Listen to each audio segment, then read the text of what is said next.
You're listening to The Big Lift, the podcast of WebTrends Optimize, the CRO solution that enables marketers and developers to maximize the ROI on their digital properties. WebTrends Optimize is a powerful, feature-rich and easy-to-use solution, all delivered within a fixed-price contract with no additional cost for increased functionality ever. During these podcasts, we meet some of the key influencers within the marketing and conversion world to understand their roles and examine their challenges. As many of our listeners would already know, Google is phasing out Universal Analytics next year to be replaced by GA4. So today I'm in discussion with Jill Quick, analytics consultant and trainer at the Colouring In department, to discuss the impact that the demise of Universal Analytics may have on organisations.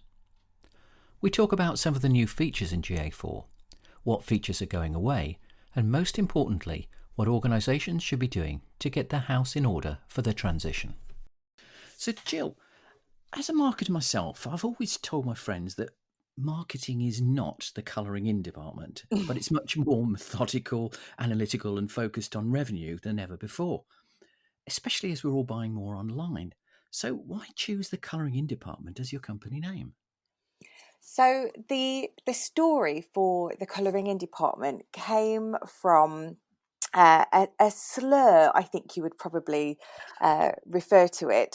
Coming from a very heavy marketing background, I'm very lucky that I found something that I really enjoy as a job and something that I'm really good at really early on.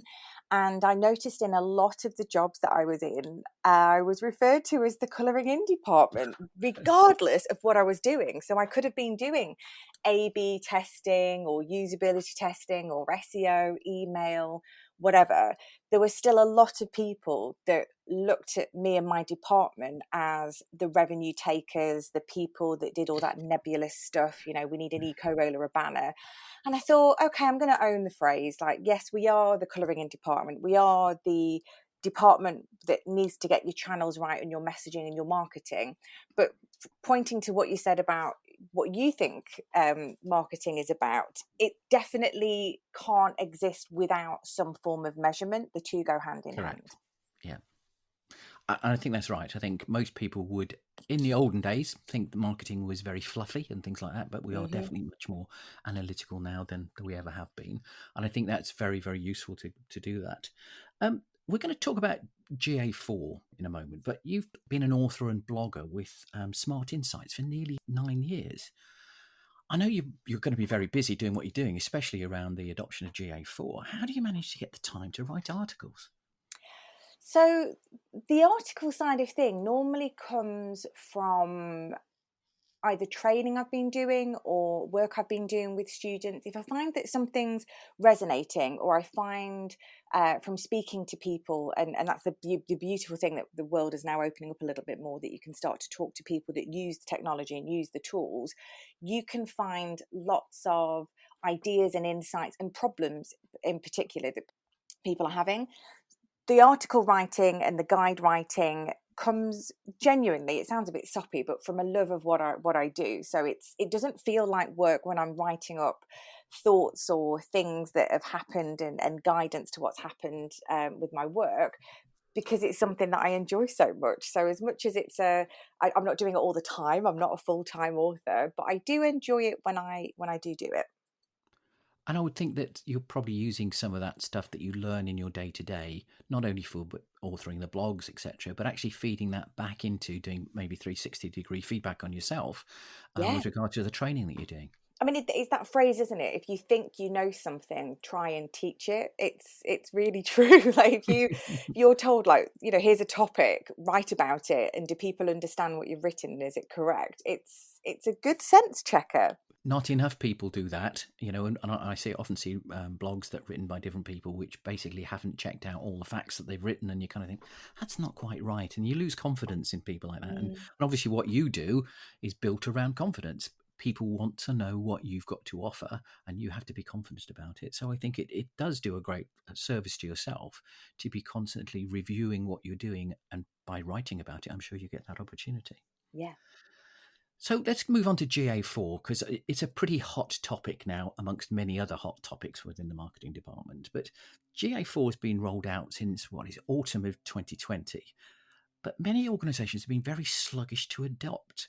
I suppose mainly because of COVID, etc., something like that. But it seems that Google will be ending the life of Google Analytics or Universal Analytics next year in July. So that means that people have probably only got a year to take action. Do you still find that there are lots of organizations that are very sluggish in moving forward from Universal Analytics to GA4? 100%. So I've been doing GA4 migrations and training from about November 2020, and I think some of the feedback I've had, and obviously since Google announced in March that they were making a very drastic and not necessarily what Google has done before in the past change to how they're going to be removing a legacy version of their analytics program, it has caught people off guard. So in some regard, it might be seen as a bit sluggish, but I think that because of the pandemic, because we haven't been doing lots of conferences and events and lots of things where we'd be talking about things that are happening in our industry. And let's be honest, we've been living and working through this pandemic. I've been homeschooling my small children. We're just trying to survive and avoid the plague. So Yes. in some regard, I think even though it's been 2 years, and if you look at the messaging from Google, from just their emails, when it started, it was very much, hey, this is new, be an innovator. This is going to be something that's new and fancy and you can do more things. Be Within an a early year, adopter. Yeah. yeah, within a year, the message had been, this should be your primary analytics platform. And the last 6 months, they've definitely been ramping up before that March announcement to say, here are some new things. By the way, you should be using GA4. The problem is, I think the adoption of GA4, everybody assumed that they had longer. And me myself, I was having lots of conversations with clients saying, I really hope I'm wrong, but I think it's going to be 2023. I think all of this stuff with the EU, with privacy, with the way cookies have been more challenging for us, let's say, over the next 12 to 18 months, I think they're going to pull the plug earlier. And loads of people said to me, no, we'll have ages. And I think some of the possibly anger people are maybe feeling about this job that we all have to do, because whether you like it or not, it's happening. And if you want to continue using Google Analytics, then you need to migrate to GA4. If you don't want to use Google Analytics, you still have to migrate to somewhere. So this is throwing up a lot of people feeling a bit frustrated that, like you said, it's nearly a year to go until they're going to like burn it with fire, essentially. And for a lot of people, that is a kind of, whoa, like, where's this coming from, Google? I thought we had more time. In their defense, they have been giving this messaging for a good 2 years. But for most people, they thought it's on the to-do list, but I'm just going to do this job and I'm just going to do this over here. And it's just crept up on them. And there's a phrase that I like using from the lovely Brene Brown that I like reading. It says, disappointment comes from unmet expectations. And I think that's where a lot of this frustration and as I said, some anger, depending on where you go on Twitter, Yeah. is coming from, is because Google aren't doing what they've done before. When they had Classic to Universal, we had years and years and years and years and years. And I've still audited accounts where they were still using Classic, which came out in 2007. So for a lot of people, this is a bit of a jolt. And like you said, with the announcement in March, a lot of people have kind of looked at it and gone, wait, what now? What's that over there? Like, I've got a job to do. So on top of everything else that's happening this year, we now have to invest in our analytics. And that has been a bit of a shock for people, I think. But that must, I know it does, instill panic in a lot of people because they've now got a deadline and they've now got to migrate something which is essentially, in all but name, entirely different. It just seems like it's a big job to do, and the skill set isn't one which is naturally there. You have to kind of Mm, learn new tricks and things like that to be able to move forward. So I think that panic is probably instilled into, oh my God, what am I going to do? Rabbit in the headlights. What shall I do? I can't do this, I can't do that, and I can't do my day job at the same time. Am I going to have to learn this in my evenings or weekends? Do I have to go on a course? There's that kind of noise I hear that's around there. But obviously yeah, there are other companies which are much more planned and much more organized about it to be able to think more kind of calmly, and have used that prior 2 years to become kind of beta testers or whatever to be able to see if it all works out. yeah. But let's get on to the nitty gritty. What's the difference or the fundamental differences between Universal Analytics and GA4? And can you explain a little bit about your helicopter method? So the way that I describe analytics, so if you'll forgive me for indulging everybody with my little analogy of transportation to show the difference between the models. If we think of analytics as a mode of transportation, then when Urchin came on the market in 2005, that was like a bike. And then when Classic came around, we were upgraded and given a moped, a scooter. And then 2012 rolls around and Google says, hello, welcome to your brand new Google Analytics car. This is our universal analytics. And we've been driving that car for 10 years. Universal analytics, we've either been a driver, a passenger. Some people have slightly better engines than others. Some people don't drive their car very often. But either way, we're all very comfortable and familiar with that idea of driving a car. Now, despite Google saying that this is an upgrade, it's not like you're saying, okay, give me your car that doesn't really work very well, and I'm going to give you a brand new Tesla. It's an upgrade in the sense that GA4, if it was going to be a mode of transportation, would be a helicopter. So it's not an upgrade. I mean, it is because, if you were to pop me in a helicopter and go, we're going to fly you back up north to your family, it would take significantly less time than the car, and I'd be really happy about it. But most people don't know how to fly the helicopter. And I think when they've been going into the user interface of GA4, they're like, whoa, this looks really different. The user interface is different. It plays different. And I'm like, yeah, because whilst there are some similarities, as a car and a helicopter both have doors and seat belts and windows, it is a completely different model. So where Universal Analytics was a hit-based model, we had our users, our sessions, and our hits.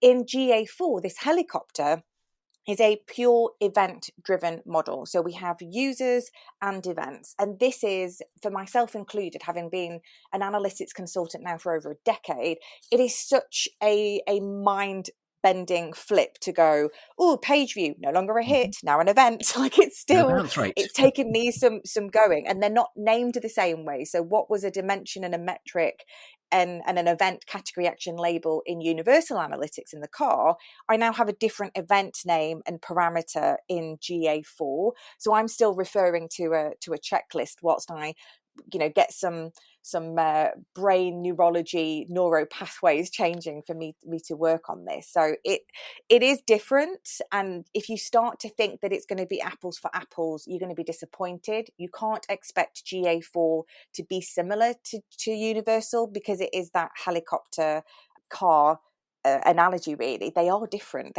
models. But it's not just slightly different, and I agree with your analogy that it's like moving from a car to a helicopter. But the person that drives a car has had 40 years, I suppose, of knowing what a car is and how it does it, and there's lots of them about. Helicopters are not that common, and the pilots of helicopters, there aren't that many by comparison to those that drive cars. So I'm trying to think that, the analogy is, we're going to take your car away from you, and we're going to give you a helicopter. And so it's that fear that you've got this helicopter to pilot now, as opposed to the driving the car, which was very familiar because everybody does it and you did it for years and things like that. And moving into this environment where, as opposed to having a steering wheel, you've now got a joystick. Exactly. And a joystick in a helicopter is very, very touchy. You move it one way slightly and you go off to the left. You move it the other way and you veer to the right. It's not like a steering. It doesn't have. You have to be much more subtle in it.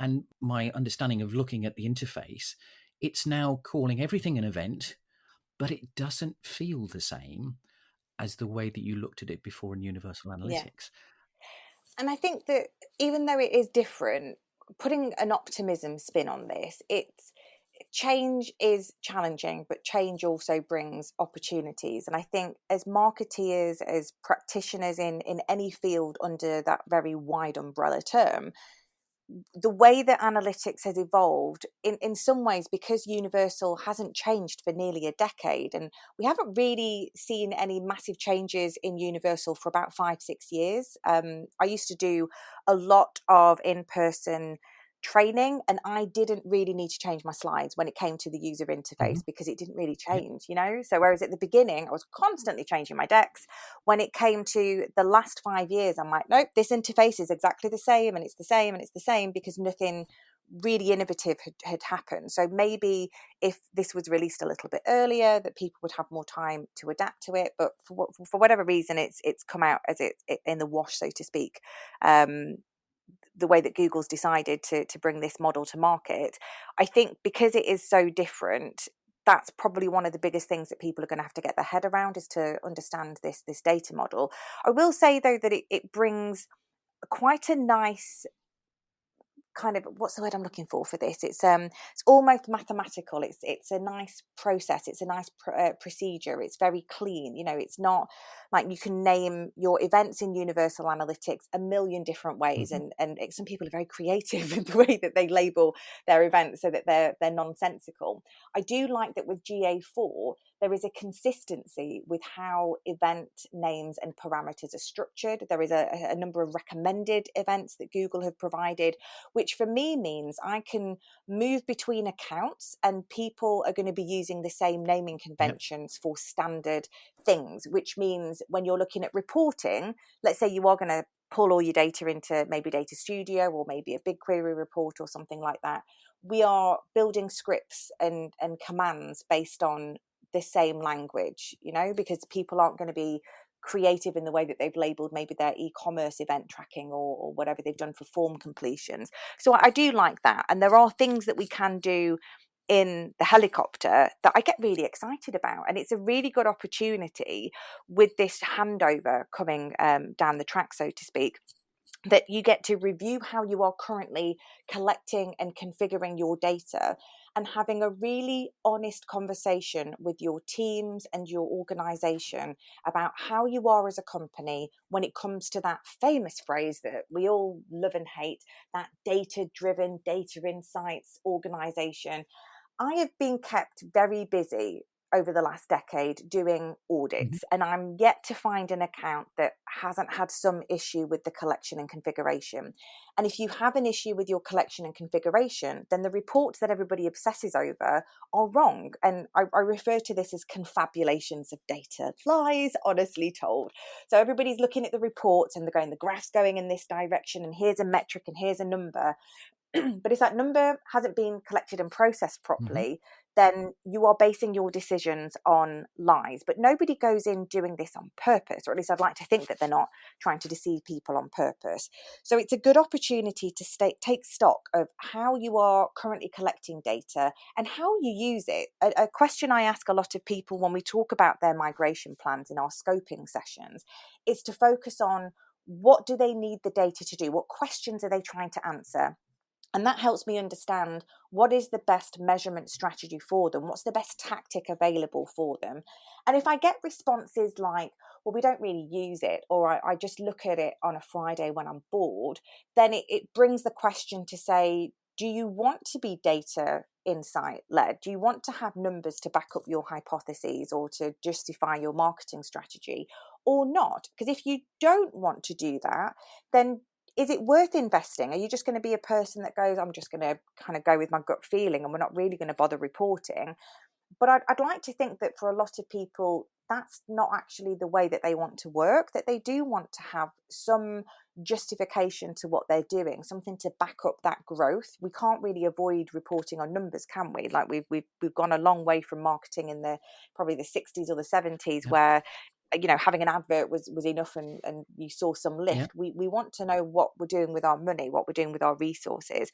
So I think having that honest conversation in terms of how are you currently collecting and configuring that data, and is the data any good? Like when you're migrating, wherever you're migrating to, don't migrate a bad configuration, and have a good honest conversation about what you're collecting and is it useful. If you're saying you're collecting a whole load of stuff and you're all very proud of your very many millions of events in your analytics account, but you're looking at 5% of that data, then you've got to be thinking, well, what do I want for the future? So it's a really good opportunity to think about how you want to use the data, how are you collecting and configuring it, and how we could potentially change this with this new model. So you are collecting things that matter to you, that make an impact to the business, that drive decisions, that build hypotheses for change. And that I see as a really good thing. And everybody could have done this over the last 15 years since analytics came onto the market. But it normally takes something drastic to happen for somebody to really look at the state of play, their situation analysis, and that's what's happened with Google making that decision for us, essentially, by saying, by the way, next July the car's going to be burnt with fire, you need to work out where you're going to get your data. But can I just take you back to your confabulations? Because I think one Yeah. of the things that I totally and utterly agree with you is there's a lot of data, and that data isn't always correct, and it's always built upon a fundamental belief at the very beginning, and those confabulations are built on top of that confabulation. So as they progress, many marketers would find it difficult to admit that they had got data wrong. And looking back over 3 years, say, for instance, and saying, actually, oh yeah, we were measuring it differently. And then they move into GA4 and the measurement is based upon more honest and truthful. It's then a difficult conversation to have, to saying, actually, what we were experiencing before really wasn't that accurate at all. I don't see that so much in the day-to-day of the marketing department, but when you push it up to those people who have been using that ROI to be able to drive value in their e-commerce platform or whatever, I think that's going to be a challenge to be able to make that happen. And so the other question, I think, is that a lot of companies have, how would you describe it, fallen into measurement and have used maybe Google Free for a long time, and many still are using Google Free, but have then moved from Google Free to GA, the full version of GA, and now they're moving on to GA4. But I think looking at the two, and I'm not an analyst, but GA4 from a fresh piece of paper may be the best way to go, rather than moving from saying, okay, I know Google Analytics free. I just feel that there's going to be a lot of confusion, and those people who may be using the free version are going to be put off of going to this GA4 free version because it is much more complicated. And I think the marketers that are using the free versions are generally part-time analysts because they've got lots of other things to do. So do you think that's probably going to be the case, or do you have a different view? No, I think that is probably going to be the case. What I would say, though, because again, doing my line of work for so long, it can be like, it can feel like you're giving somebody bad news if I delivered a debrief going, by the way, this setting wasn't quite right, so all your data's kind of misattributed. And people's face is like, oh my God, I'm going to get sacked. And I do go back to them and say, for the last 15 years of Google Analytics being in existence, for the majority of companies, so excluding people that are using 360 or paid services with agencies, the majority of users have been self-teaching GA equivalents, maybe doing some of the stuff you can do on Google YouTube or on their own.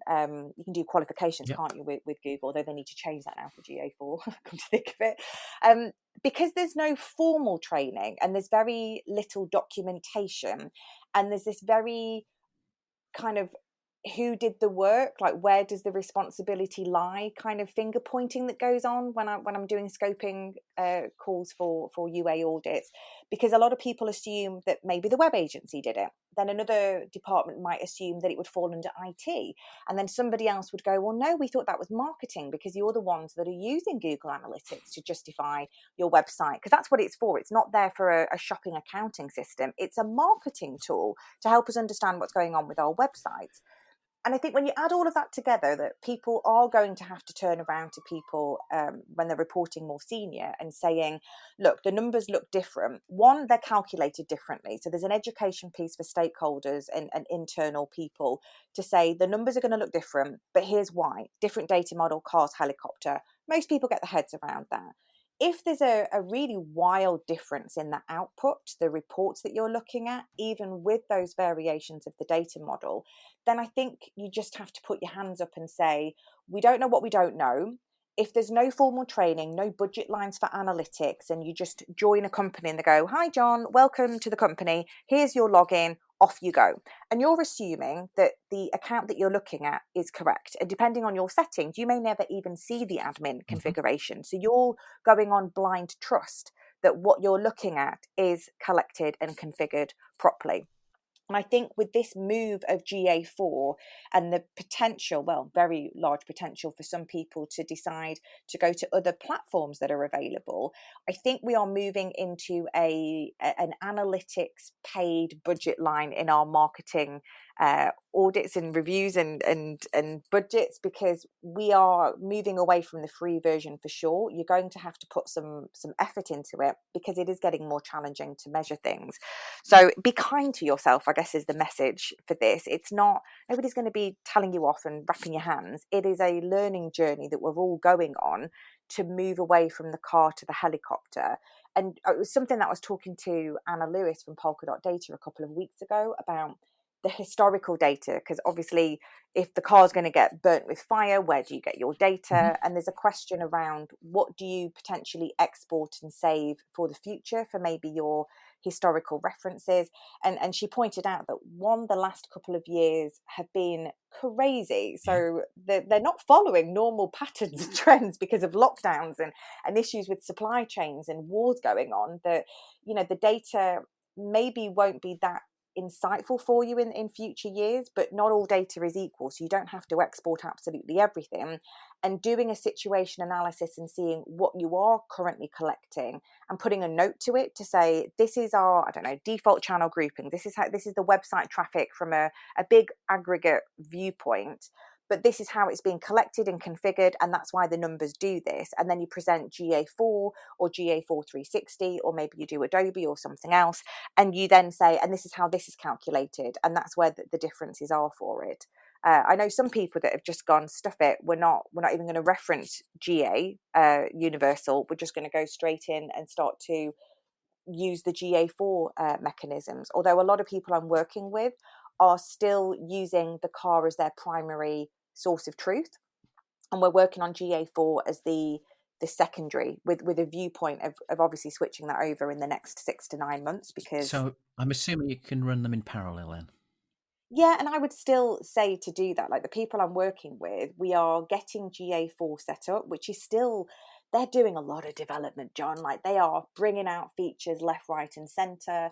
Everybody at Google Analytics, I'm sure, is frantically working at making the tool as best as it can possibly be. And there are some things, and it probably is worth going over some of the things that I think are absolutely fabulous about GA4. I've got an example of a client where we cleaned up their universal analytics. So the car's had a service, a good MOT, and the data Before you is sell it. not as bad as it was before. The data's pretty clean, and they're getting some good insights from them.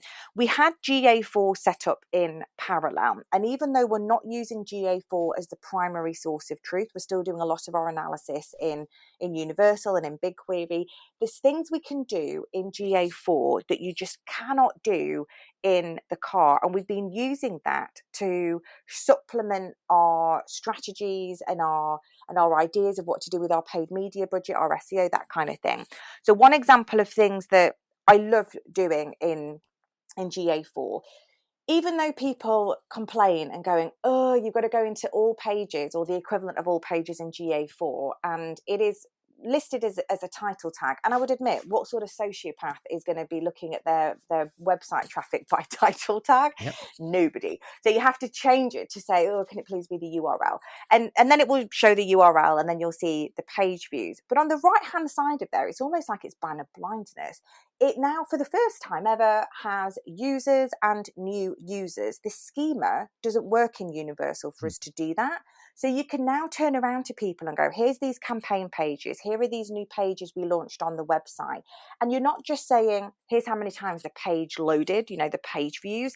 Here are the number of users to that particular page. And here are the new eyeballs, the new users. And that is really important. That is a really good starting metric and conversation to have with people. But can I just before we move on from that, because I think that yes, that's a real benefit. But one of the things that a lot of marketers, especially more junior marketers, is they measure bounce rate and see how effective their pages are. Am I right in bounce rate's gone away? Well, whether or not this is the right I'm going to try and work out how to say this with kindness. I think that there are some metrics in Universal that are absolute garbage because of the way that they are calculated. So the two that I don't like using in Universal is bounce rate and time on page. And my reasons for this is the very basic mathematical equations that Universal Analytics uses to identify what is a bounce rate. So essentially, if I go to page A, if I need a bounce rate, I have to have page B. I have to have another page for it to go to for me to go, well, what is the percentage between page A to page B? Same with time on page. What's the time difference between page A and page B?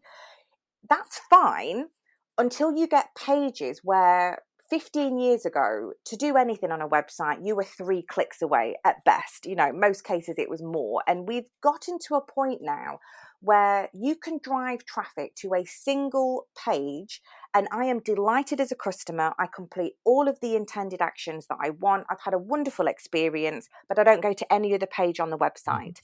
Analytics will now record that as time on page is set to 0 because it can't calculate the other page because I didn't go on one. And if I didn't go to any other page on the website, then the bounce rate's going to be 100%. Yep. So people then look at it and go, oh, that page is terrible. And I'm like, but they completed all their actions. They signed up for the webinar, downloaded the podcast, they bought the product, they signed up to whatever it is that you wanted them to do. So I think just looking at those numbers can be really dangerous because I've seen people cull pages from their website that were actually driving those conversions because nobody layered other metrics, other dimensions on top of it to give a clear picture of what's happening. So what some people do and still do is you can completely trick the system. So I know people that had a high bounce rate of say 90%, and they just triggered an event in Google Tag Manager to say, oh, when they scroll half the page, pretend that it's another website page. So the bounce rate went down to 50 and everybody's happy. It's a silly way of presenting the numbers, and it probably should have gone a long time ago. In GA4, there is a metric called engaged sessions, which the minimum time is 10 seconds. So the idea is if somebody's on your website page, if they disappear after 10 seconds, and if I was to count to 10 correctly, it would be painstakingly slow. Yeah. 10 seconds in Webland is now a very long time.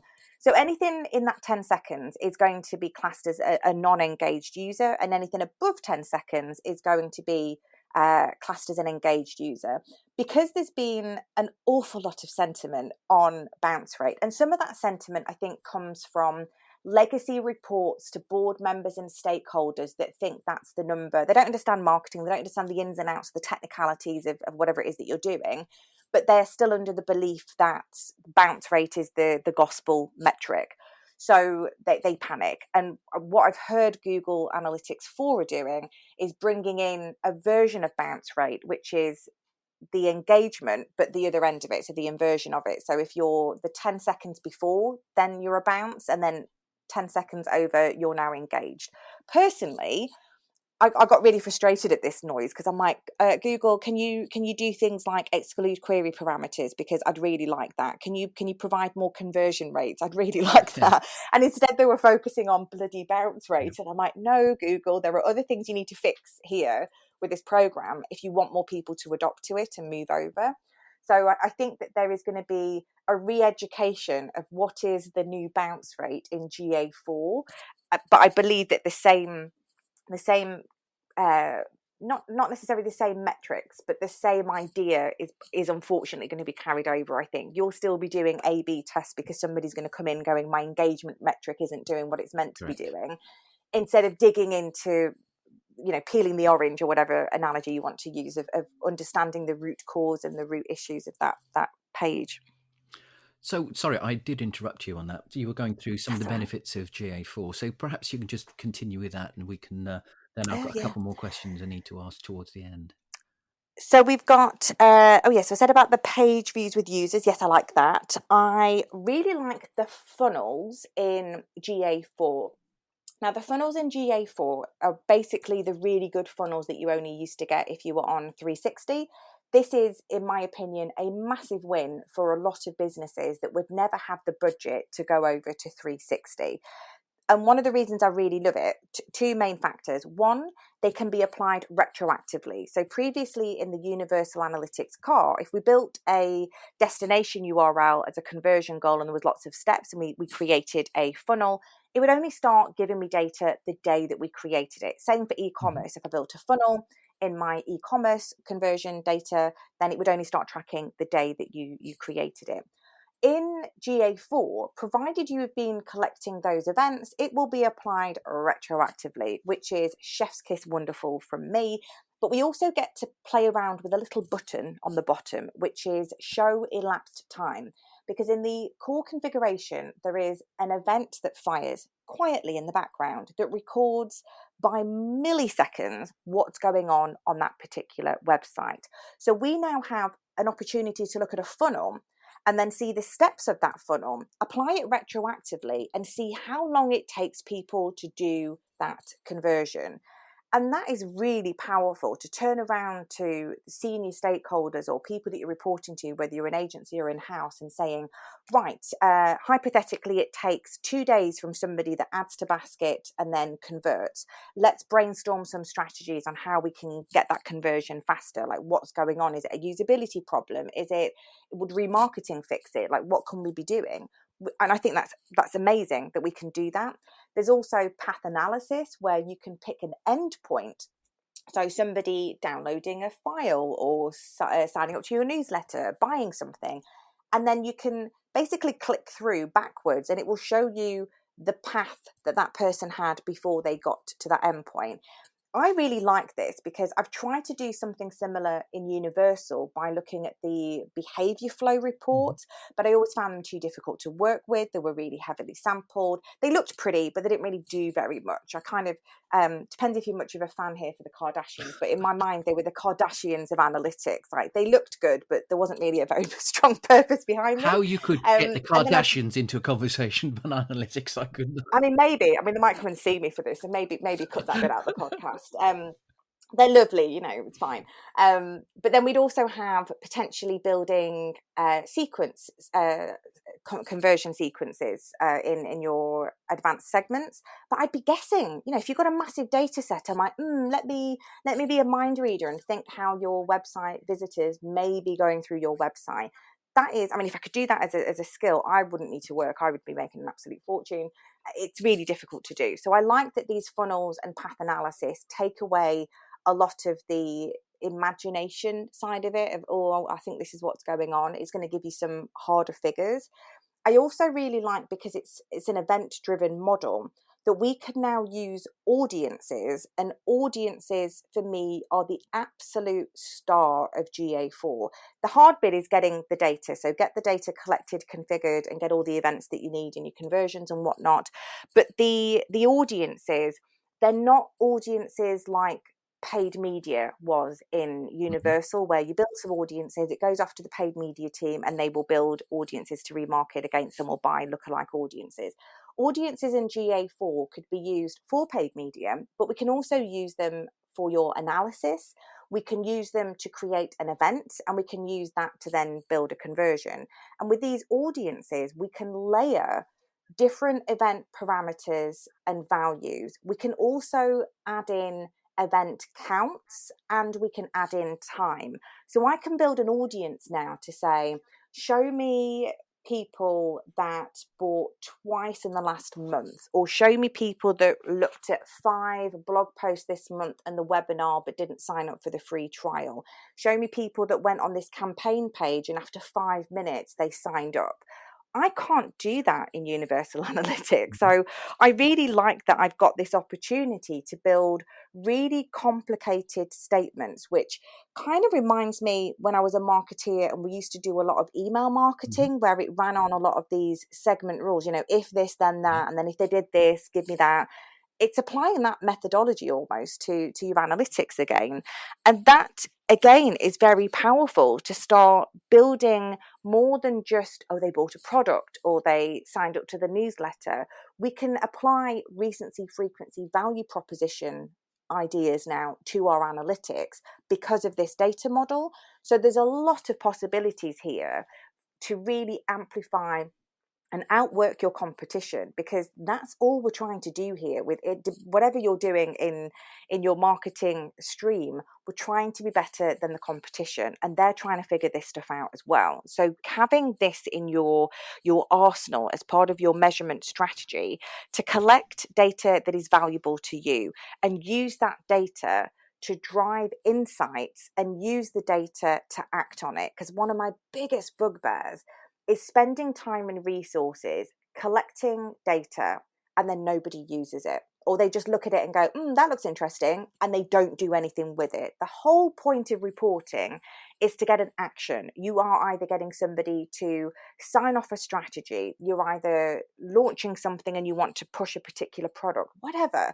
You need an action to come from this. Otherwise, what is the point? Like, it's a complete waste of resources, which goes back to what we talked about right at the beginning of this podcast, which goes to the question of how are you using data in your company?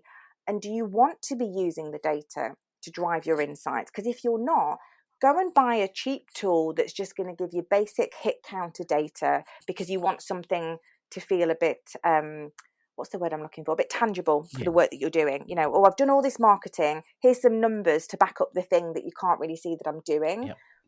But you're not going to grow that way. You're not going to win industries that way. You won't win awards. You won't win cash flow in your business. That's what I get excited about the data side of it, is because it really does help to drive those conversations, those budgets, those strategies that give the company growth, because that's what we're all here for. I mean, yes, there may be some stagnation because the markets are being crazy at the moment with cost of living and the fallout from the pandemic. So your job is to keep your head above water and try and grow, even if it's 1% or 10% or whatever, but you're trying to maintain and grow. And that's what this data can do for you. That's what the opportunity of these new analytics programs can do for you. So Jill, I've never heard anybody so passionately talk about an analytics solution. So big praise to you for that, because I think you have got a good grasp of what the benefits of moving over to GA4 are. I think there's a couple of points I'd like to make along the way.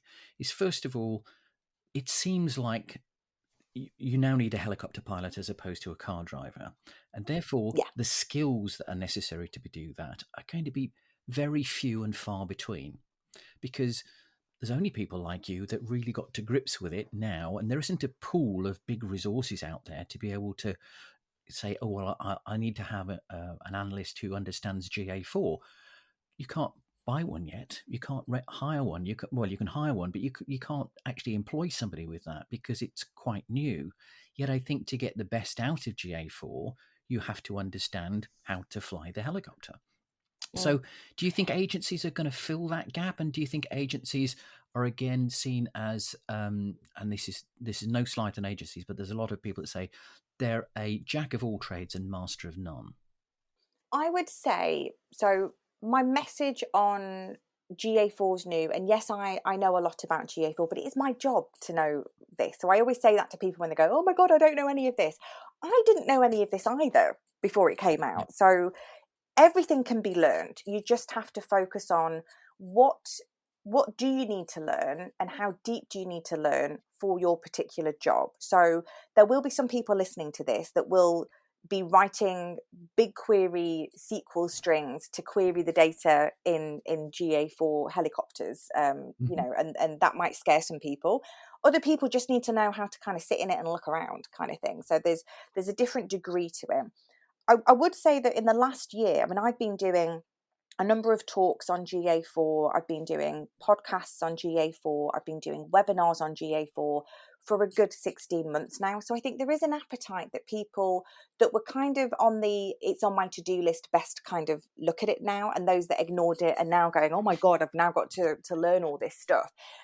My approach is to do this in a phased approach, whether you work with an agency, because some agencies may decide, do you know what, this is a service that we could offer, but at the moment we're just going to, you know, bed down in what we offer, whether that be SEO, A/B testing or whatever, and they'll stick with it. Or they may decide that they would offer this as a service and allow their customers to come to them and say, look, can you just take this off my hands and do it for me because I haven't got the time. But I think everybody's still if you've handed it over to somebody to do it, they still need to learn how it works. And that's where the education piece comes with GA4. I've been working on a phased approach, and I did this as part of my learning. I do this as part of my migration plans. You go to, we'll put it in the show notes. I've got a link to the GA4 migration plan. Phase one, if that's all you're going to be doing, the theory side of this, because if you're going to be flying a helicopter, you need to get a license. And if you're going to get a license, there's a theory part to that and a practical part to that. The theory part on phase one is just understanding the data model, understanding the concepts of the events. And you've got the Google demo account available if you wanted to look at a GA4 account. And we can all have an idea of how an e-commerce site works. We all use them. So we can go into that demo account and go, right, I can understand how the user interface works and how the reports may be different. The practical part of that would be creating a GA4 property, setting up a data stream, knowing what that configuration setting should be. That may require either support from an agency or a consultant, or it may mean that you have to do some learning, because you need to mirror these settings with how you've been collecting and configuring the data in the car, because you want to mirror them, right? So if you've got things like referral exclusions. So if you are an e-commerce site and you are using payment gateways like Hooks or Stripe or the Shop app, you would want to put them in your referral exclusions, because you don't want them to come in as sources and mediums of traffic that scored the conversion. You want the source before that. So you put them in your referral exclusions and you say to Google, if you see any of this, it's not a website given as a link. It's our own tech stack. So just ignore it. You need to do the same thing in the helicopter, because it's working on a very similar methodology. So this is where, for that very first step of getting the configuration done, it's not a case of just clicking the upgrade button on GA4, adding the configuration tag to Google Tag Manager, and you're like, we're away. Yes. It's like, no, there are still toggles and settings. You need to program the helicopter to your business. It's the same as the car. And I still did audits on cars that did nothing to the default settings, and the data was a bit, those confabulations again. Yeah. But that first step of just getting the basic configuration done, if you can get that done before the summer, brilliant. But I know that there are going to be people that I'm going to be talking to a year from now that thought that they had done the job. And then we look at GA4 and we'll go, you didn't do the referral exclusions. You didn't change the settings. You didn't do anything beyond the basic events that you're tagging. And there's going to be a mass panic to kind of fix what they thought had happened. Because I think there will be some, not cowboys, that's the wrong way to phrase it, but you know what I mean, people that will do the job and everybody assumes it's a done deal, and all they did was put the keys into the helicopter. They haven't flown it anyway yet, they haven't done anything to it. So I think getting that basic methodology in your head, that is available right now. You can go and look at webinars and podcasts and whatever, and you can learn this stuff, and it doesn't take too long to learn it, but you need to dedicate some time to get those concepts of how this data model works in your head. And then you can move on to phase two, which is where I customize your setup. So you look at what you get out the box, so the enhanced events and the auto collected events. And for some people, that's enough to build an event from an event for a conversion goal for like a destination URL or something like that. But for some websites and their business models, you will need to add new GA4 events for things like e-commerce or form submissions, things like that. So once you've got the basics in place, you can then start to think, okay, what else do I need the helicopter to be tracking? Because I've got events that need to be built so that I can see conversions or data points for my insights, the stuff that I need to report on. And then you would work on that. And then once you've got the data in phase 3, you can start to use the reporting interface. And then in phase 4, we look at audiences and so on and so forth. So it is a phased approach. You don't have to do absolutely everything today, but you do need to get started, because as you said, the next year is going to go so quickly. We're going to blink and it's going to be Christmas, and then you're going to blink and it's going to be 2023, and then the mass panic I think really will start then, because Yeah, I absolutely. do believe there's going to be a few people that go, it's fine, we put the tag on, job done, and then they're going to look at it as we get closer to that July 2023 if you're on the free version, and then they're going to go, why is it not showing the data that I want? And then then the panic's going to fit in.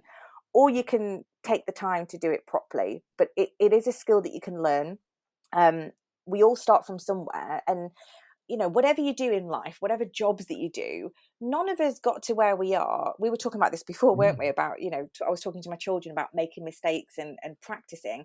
That's what everything is. Like, nobody becomes a senior technical SEO overnight. They start at the bottom and they learn their craft. This is all a learnable skill. The main message is to be kind to yourself, because it is difficult, it is different. There are opportunities at the end of it, so do stick with it. But you do need to allocate some time, whether that's half an hour a week, to just listen to something and work through that phased approach as far as you need to for your job. So some people, their job is going to be, look, I just need to understand the user interface because I don't get involved in any of the technical configuration. Some people listening, that is their job. You do need to be responsible for this measurement strategy, and you need to work out if you need resources or you can do it in-house and what that brief is going to look like. So there's a phased approach, and there's a level of intensity that comes with that depending on what your job is.